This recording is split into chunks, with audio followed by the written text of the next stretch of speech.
Now, something that HR is getting better about is how people are hired. The pre-employment things are a lot more strict than they used to be.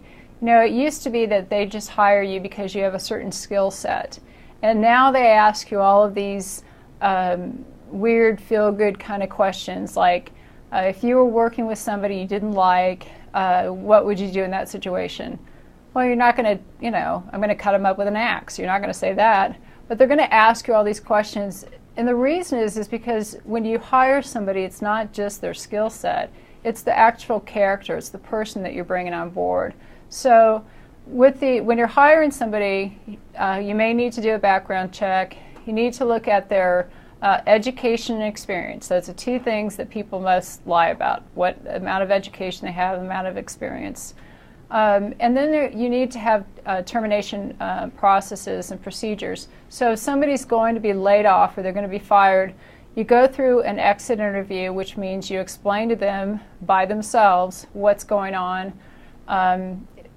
Companies that want to protect their sensitive information, when they actually hire the employee, they'll have them sign a non-disclosure agreement saying that you can't share our secrets. Now, at the termination process, you might want to remind them, look, you signed this and you're legally responsible not to share our secrets.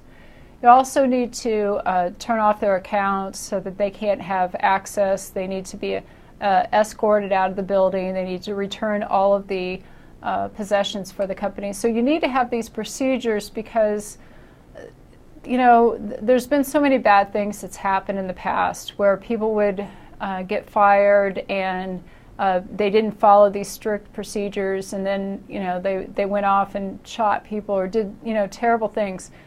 So it seems kind of cold, especially when it's just a layoff, that like guards are actually taking the poor employee who just got laid off to the door, but it's protecting the company and the employees overall.